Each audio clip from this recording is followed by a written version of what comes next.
नमस्कार, मी नंदेश खेडेकर. माझे कोकणच्या प्राइम टाइम बुलेटिन मध्ये आपल्या सर्वांचं स्वागत. पाहणार आहोत आजच्या ठळक घडामोडी. नातूवाडी धरण प्रकल्पामध्ये कोट्यावधी रुपयांचा गैरव्यवहार. प्रत्यक्षात कामे न करताच ठेकेदारांना बिले अदा, तर झालेली कामं देखील निकृष्ट दर्जाची. 10 वर्षापासूनच्या सर्व कामांची चौकशी शासन स्तरावरून व्हावी, सदानंद कदम यांची जिल्हाधिकारी यांच्याकडे तक्रार. नवी मुंबईतील पोलीस दलातील रिक्त पदांची भरती. 185 पोलीस शिपाई पदांची होती भरती, तर पावसामुळे भरती आता पुढे ढकलली. खेड भोसले घाटात इनोव्हा कारचा विचित्र अपघात. चालकाचा ताबा सुटून झाला अपघात. इनोव्हा कार चालक जखमी.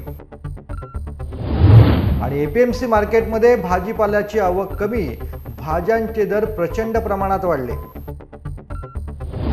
पाहूया सविस्तर वृत्त. खेड तालुक्यातील सर्वात मोठ्या नातवडी धरण प्रकल्पामध्ये कोट्यावधी रुपयांचा गैरव्यवहार झाला असून प्रत्यक्षात कामे न करताच ठेकेदारांना बिले अदा करण्यात आलेली आहेत. तसेच जी कामे झाली आहेत ती देखील निकृष्ट दर्जाची झालेली आहेत. त्यामुळे या नातूवाडी धरणाच्या गेल्या 10 वर्षांपासूनच्या सर्व कामांची चौकशी शासन स्तरावरून व्हावी अशी मागणी प्रगतशील शेतकरी सदानंद कदम यांनी जिल्हाधिकारी एम देवेंद्र सिंह यांच्याकडे केलेली आहे. रत्नागिरी जिल्ह्यातल्या खेडमधील नातूवाडी धरण हे संपूर्ण खेड तालुक्यातील तहान भागवते. मात्र या धरणाचा देखभाल दुरुस्तीच्या नावाखाली कोट्यावधी रुपयांचे टेंडर काढले जातात व प्रत्यक्षात कामे न करता केवळ कागदावरतीच कामांची पूर्तता केली जाते, असा आरोप देखील सदानंद कदम यांनी जिल्हाधिकारी यांना दिलेल्या तक्रारीमध्ये केला आहे. नवी मुंबई पोलीस आयुक्तालयामध्ये 185 पोलीस शिपाई पदांची भरती घेण्यात आलेली आहे. आज 700 उमेदवार नवी मुंबईच्या मुख्यालयामध्ये मैदानी परीक्षेसाठी हजर झालेले आहेत. मात्र काल रात्री झालेल्या पावसामुळे मैदानाची पाहणी नवी मुंबई पोलीस आयुक्त मिलिंद भारंबे यांनी केली. मैदान हे चाचणी घेण्याच्या योग्यतेचे नसल्याने 19 जून आणि 20 जूनची मैदानी चाचणी ही 23 जूनला होईल आणि 21 जून आणि 22 जूनच्या उमेदवारांची चाचणी ही 27 जूनला होणार आहे. जे उमेदवार मैदानावरती हजर आहेत त्यांना लेखी समजपत्र देण्यात आलेलं आहे. जे उमेदवार येणार आहेत त्यांना संदेश, मेल, दूरध्वनीद्वारे माहिती देखील कळवण्यात आलेली आहे. मुंबई पोलीस दलामध्ये 185 पोलीस शिपाई पदासाठी ही भरती आज 19 तारखेपासून 26 तारखेपर्यंत आयोजित करण्यात आली होती. त्यामध्ये केवळ एक 23 जूनची आपण सुट्टी रविवारची आपण ठेवलेली होती, राखीव दिवस म्हणून. काल रात्री झालेल्या पावसामुळे सध्या आम्ही मैदानाची पाहणी केली. माननीय CP सर तसेच माननीय जॉईंट CP सर यांनी सुद्धा पाहणी केली. एकंदरीत हे मैदान आज चाचणी घेण्याचे योग्य नसल्यामुळे आपण आजचं आणि उद्याचं शेड्यूल हे 23 तारखेला आपण रिशेड्यूल करतोय. त्याप्रमाणे आम्ही सर्व उमेदवारांना, आता जे समक्ष आलेले उमेदवार आहेत त्यांना आम्ही लेखी समजपत्र देतोय. जे उद्याचे उमेदवार आहेत त्यांना फोनद्वारे, SMS द्वारे आणि वेबसाईट मार्फत आम्ही त्यांना माहिती दिली जाणार आहे की त्यांचं 19 आणि 20 तारखेचं उमेदवार जे आहेत त्यांची मैदानी चाचणी ही 23 तारखेला होईल आणि 21 आणि 22चे जे उमेदवार आहेत त्यांची मैदानी चाचणी ही 27 जून रोजी अशी रिशेड्यूल करण्यात आलेली आहे. त्याही उमेदवारांना आम्ही इन्फॉर्म केले जाणार आहे. महाडभर पुणे मार्गावरती दरडीचा धोका कायम असल्याने या मार्गावरून प्रवास करत असाल तर सावधान. या मार्गावरती वाघजाईजवळ दरी असलेल्या भागावरील एक भाग सध्या कोसळलेला आहे. वरण घाटात जागोजागी दरडी आणि भूस्खलनाचा धोका निर्माण झाला आहे. या ठिकाणी छोटे छोटे दगड रस्त्यावरती देखील आले आहेत. आज सकाळी श्री वाघजाई मंदिराजवळ रस्त्याचा एक भाग खचला गेलेला आहे. हा भाग भोर सार्वजनिक बांधकाम विभागाच्या अंतर्गत येतोय. महत्त्वाचे म्हणजे हा घाट पावसाळी पर्यटनासाठी वरंधा घाट धोकादायक झाल्याने पावसाळ्यापूर्वीच नागरिकांचा प्रवास सुखकर होण्यासाठी देखभाल दुरुस्ती करणे आवश्यक होते. मात्र कंपनीने याकडे दुर्लक्ष केलेलं आहे. यामुळे वरण घाटात प्रवास करणे आता धोकादायक आहे. वरण घाटात पावसाळी पर्यटन सध्या वाढलेलं आहे. येथील धबधबे आणि निसर्ग सौंदर्य सर्वांनाच आकर्षित करतं. यामुळे तरुणाई मोठ्या प्रमाणात या घाटातून दुचाकीवरून प्रवास करते. त्यामुळे घाटात काम करणाऱ्या कंपनीकडून सुरक्षा बाळगणे देखील आता गरजेचं आहे. रत्नागिरी जिल्ह्यामध्ये सर्वाधिक पुराचा धोका उद्भवणाऱ्या खेड तालुक्यासाठी रत्नागिरी जिल्हा पोलीस दलाच्या नौका विभागाकडून अद्ययावत अशी मरीन बोट खेडसाठी उपलब्ध करून देण्यात आली. पूर्व परिस्थितीमध्ये पाण्याच्या तीव्र प्रवाहामध्ये देखील या बोटीच्या माध्यमातून बचाव कार्य केले जाणार आहे. या बोटीमध्ये आधुनिक यंत्रसामुग्री देखील असून जिल्ह्यातील सर्वात मोठ्या नद्यांपैकी एक नदी असलेल्या खेडच्या जगबुडी नदीमध्ये बचाव कार्याचा सराव सुरू करण्यात आला असून नैसर्गिक आपत्तीचा सामना करण्यासाठी प्रशासन यंत्रणा आता सज्ज झालेली आहे. मुंबई गोवा महामार्गावरती भोसले घाट उतरत असताना इनोव्हा कार चालकाचा घाटातील वळणावरती गाडीवरील ताबा सुटून इनोव्हा कार डिवायडरला धडकून पलटी होऊन पुन्हा गोव्याच्या दिशेने तोंड करून उभी राहिली। या विचित्र अपघातामध्ये इनोव्हा चालक किरकोळ जखमी झालेला आहे। हा अपघात बुधवार दिनांक 19 जून रोजी दुपारी 2 वाजण्याच्या सुमारास भोसले घाटामध्ये घडलाय। इनोव्हा कार ही गोव्याहून मुंबईच्या दिशेने जात होती। भोसले घाट उतरत असताना सुरुवातीलाच असणाऱ्या वळणावरती चालकाचा ताबा सुटला आणि इनोव्हा कारला धडकून पलटी होऊन पुन्हा गोव्याच्या दिशेने तोंड करून गाडी उभी राहिली। याबद्दल वाहतुकीवरती कोणताही परिणाम झाला नाही। मात्र पावसाळ्याचे दिवस असल्यामुळे घाटातून व अपघातप्रवण क्षेत्रातून गाडी सावकाश चालवण्याचे आवाहन महामार्ग पोलिसांकडून सध्या करण्यात आले। मुंबई गोवा महामार्गावरती पोलादपूर ग्रामीण रुग्णालयासमोर उभ्या लक्झरी बसवरती भरधाव ट्रेलर आदळून अपघात घडलाय। याबाबत सविस्तर हकीकत अशी की घाटकोपर ते कामथे जाणारी कदम ट्रॅव्हल्स लक्झरी बस ही पोलादपूर ग्रामीण रुग्णालयासमोर आली असता प्रवासी उतरण्यासाठी महामार्गावरती साईडवर उभी असताना महाड दिशेकडून पाठीमागून भरधाव येणारा ट्रेलर याने लक्झरी बसला पाठीमागून जोरदार धडक दिल्याने या अपघातात 1 जण ठार तर 11 जण जखमी झाल्याची घटना घडली। ही ठोकर एवढी जबरदस्त होती की लक्झरी बसवरील चालक याच्या डोक्याला मार लागून बेशुद्ध झाल्याने बस सुमारे 200 ते 250 फूट महामार्गावरती पुढे गेली। मात्र प्रसंगावधान राखून सोबतच्या चालकाने हँडब्रेक लावल्याने बस थांबली, अन्यथा मोठा अनर्थ देखील घडला असता, असं प्रवाशांनी माहिती देताना सांगितलंय। या बसमधून 30 प्रवासी चालक, सहचालक व क्लीनर असे एकूण 33 जण प्रवास करीत होते। दरम्यान लक्झरी बस समोर उभी असलेली ॲक्टिवा दुचाकी MS02 GC 2415 वरील चालक हा लघुसंख्येसाठी थांबला असताना त्यालाही ठोकर लागून तो जखमी झालेला आहे। या अपघातात बसमधून खाली उतरलेले प्रवासी रवींद्र यशवंत सकपाळ हे लक्झरी बसच्या डिक्कीमधून सामान उतरवत असताना भरधाव ट्रेलर बसवरती आढळल्याने रवींद्र यशवंत सकपाळ यांचा जागीच मृत्यू झालाय, तर इतर जखमी झालेले आहेत। कोकणात मोठ्या प्रमाणावरती पाऊस पडत असला तरी सुद्धा येथील महिलांच्या डोक्यावरचा हंडा आजही उतरला नाही। आजही येथे येणाऱ्या दूषित पिण्याच्या पाणी पुरवठ्यामुळे झालेल्या कावीळ आजाराने मुलांचे मृत्यू देखील झालेत। याचा गांभीर्याने विचार करून सामाजिक कार्यकर्ते समीर म्हात्रे यांनी पुढाकार घेत आपल्या वढाव गावात सह्याद्री जलशुद्धीकरण केंद्राची उभारणी करून समाजहिताचं कार्य घडवले असल्याचं प्रतिपादन हिरवळ प्रतिष्ठानचे अध्यक्ष तथा जलनायक किशोर धारिया यांनी केलंय। पेण तालुक्यातील वडाव येथे सह्याद्री जलशुद्धीकरण केंद्राचं उद्घाटन दिनांक 19 रोजी करण्यात आलंय। यावेळी हिरवळ प्रतिष्ठानचे अध्यक्ष किशोर धारिया, सह्याद्री प्रतिष्ठानचे संस्थापक अध्यक्ष श्रमिक गोजमगुंडे, कार्याध्यक्ष समीर म्हात्रे, माजी तहसीलदार सुभाष म्हात्रे, ज्येष्ठ समाजसेवक वसंत ठाकूर, सामाजिक कार्यकर्ते नंदा म्हात्रे, प्रतीक वर्तक, कांतीलाल म्हात्रे आदींसह ग्रामस्थ यावेळेला मोठ्या संख्येने उपस्थित होते। याच्यापूर्वी सुद्धा वडावच्या 2 उपक्रमामध्ये मी सहभागी झालो। जे मैदानी खेळ आपल्या इथं होतात, कबड्डी स्पर्धा, त्या दोन्ही कबड्डी स्पर्धेला मी सलग 2 वर्ष उपस्थित होतो। तेव्हा सुद्धा तुमच्या सर्व वडावच्या ग्राम जे काही तुमचे सगळे लोक आहेत त्याचा सुद्धा उत्स्फूर्त सहभाग मला त्या स्पर्धेमध्ये दिसला। आणि आज हा या ठिकाणी उपक्रम होत असताना सुद्धा आपण सर्वांनी जे काही सहकार्य समीर भाऊंना केलं एका चांगल्या उपक्रमासाठी, त्याबद्दल जर प्रशासन आणि शासनाला काही वाटत नसेल तर मला वाटत नाही माझ्यासारख्या सामान्य नागरिकाला काय वाटावं।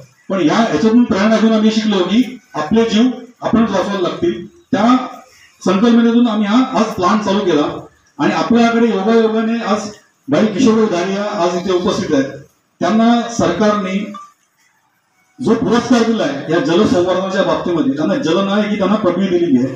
तर मी सांगतो की ही व्यक्ती संपूर्ण भारतामध्ये संपूर्ण भारतामध्ये जास्त पाऊस पडणारा म्हणून प्रदेश कुठला असेल तर तो आपला कोकण आहे। म्हणजे इतर ठिकाणी 3 फूट 2 फूट 1 फूट पाऊस पडतो आणि आपल्याकडे 300 मिलीमीटर आपल्या उंची एवढा पाऊस पडतो। एवढ्या पडणाऱ्या पावसाच्या आपल्या भूभागात देखील आपण अजूनही फक्त महिलांच्या डोक्यावरचे हंडे कधी उतरणार याची वाट बघतो। एकीकडे पाण्याचा उपलब्धतेचा प्रश्न आणि दुसरीकडे मिळणारं पाणी शुद्ध कधी आहे, किती आहे, त्याची शुद्धता किती आहे, त्याचा pH किती आहे, ते पोटेबल आहे का नाही हा प्रश्न, असे 2 प्रश्न असतानाच सह्याद्री प्रतिष्ठानच्या मार्गदर्शनाखाली ज्याचा मला कायमच अभिमान वाटतो असा समीर काही असो कुठलाही कार्यक्रम तो उत्तम नियोजनाने उत्तम प्रकारे करायचा, त्याच्यामध्ये जास्तीत जास्त लोकांना सहभागी करून करायचा। कोकण पदवीधर मतदारसंघाचे उमेदवार रमेश कीर यांच्या प्रचारार्थ पनवेलमधील आद्य क्रांतीवीर वासुदेव वळवंट फडके नाट्यगृहात काँग्रेसचे प्रदेशाध्यक्ष आमदार नाना पटोले, शेकाप आमदार जयंत पाटील, शिवसेना उभाटा गटाचे उपनेते विजय कदम, किशोरभाई जैन, आमदार हुस्न बानो खलिफे, आमदार नसीम शेख, काँग्रेसचे रायगड जिल्हाध्यक्ष महेंद्र शेठ घरत, शिवसेना जिल्हा संपर्क प्रमुख बबनदादा पाटील, शिरीष बुटाला, आरसी घरत, राष्ट्रवादीचे प्रदेश सरचिटणीस प्रशांत पाटील, शिवसेना जिल्हा प्रमुख शिरीष घरत, पनवेल महानगरपालिकेचे विरोधी पक्षनेते प्रीतम म्हात्रे यांच्यासह पनवेल तसेच महाविकास आघाडीचे सर्व पक्षीय नेते, पदाधिकारी व कार्यकर्ते यांच्या प्रमुख उपस्थितीत मतदार व कार्यकर्त्यांचा मेळावा उत्स्फूर्तपणे पार पडलाय। यावेळी कोकण पदवीधर मतदारसंघाचे महाविकास आघाडीचे उमेदवार रमेश कीर यांना विजयी करण्याचा निश्चय या ठिकाणी करण्यात आलाय। या ठिकाणी या निवडणुकीमध्ये प्रामुख्यानं कीरना मी सांगतो, तुम्ही निसर्ग काय नटून करू नका, हिरवगार करू नका, बाकी कामं करायला आम्ही आहोत। तुम्ही फक्त काम या ठिकाणी पदवीधरांना आणि जे शिक्षक आहेत त्यांचे प्रश्न सोडवण्याचा प्रयत्न करा। तात्पर्य असं आहे की आम्ही ही जी निवडणूक लढतो आहोत ती फक्त पदवीधरांचे प्रश्न सोडवण्यासाठी, पदवीधरांना न्याय देण्यासाठी, पदवीधरांना उपयोग येण्यासाठी या आमचा पहिला उद्देश आहे। म्हणजे नेमकं काय आहे तर पदवीधरांना शासकीय नोकरी मिळण्यासाठी प्रयत्नशील असणं, स्थानिक जे प्रकल्प होतात त्या प्रकल्पांमध्ये पदवीधरांचा समावेश आग्रहाने करण्यासाठी प्रयत्न करणं।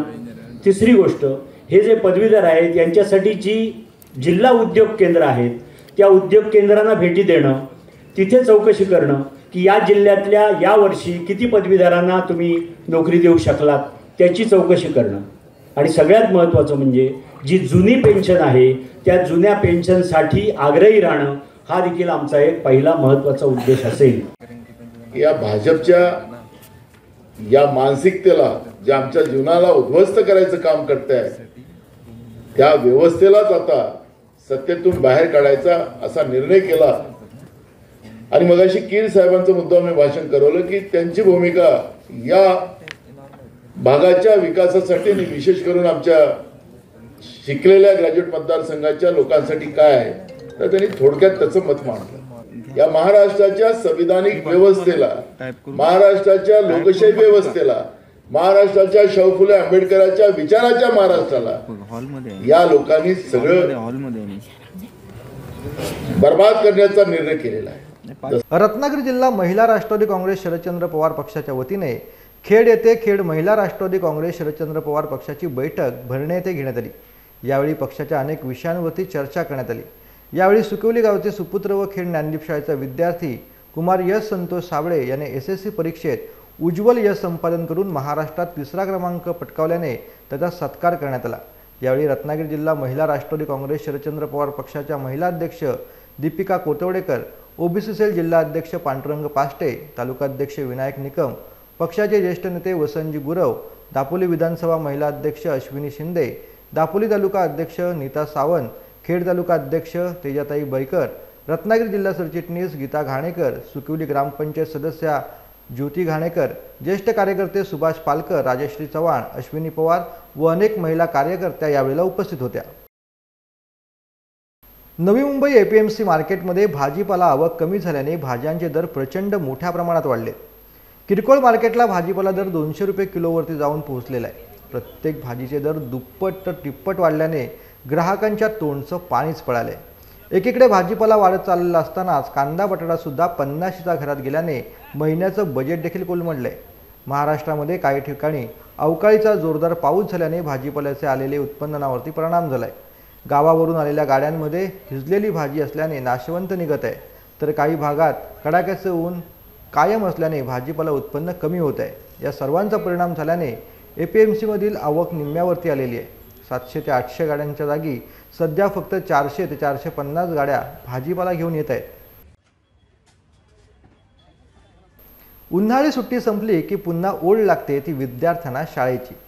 सहजीवन शिक्षण संस्थेच्या सहजीवन प्रायमरी स्कूलमध्ये नवागतांचंच म्हणजे विद्यार्थ्यांचं उत्साहात स्वागत करण्यात आलं।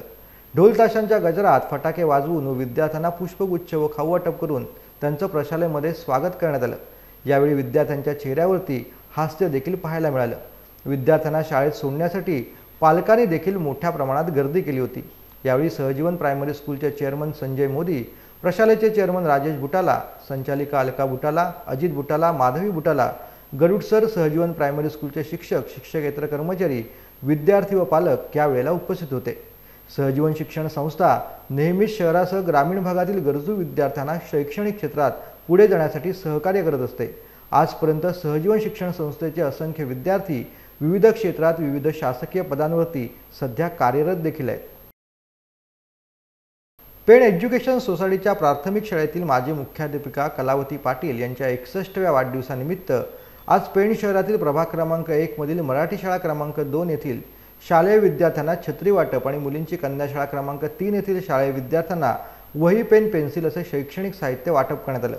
त्याचप्रमाणे या वाढदिवसानिमित्त पेणमधील पत्रकार बांधव, महिला वर्ग तसेच ज्येष्ठ नागरिक आणि उपस्थित तरुणांना देखील छत्री वाटप करण्यात आली.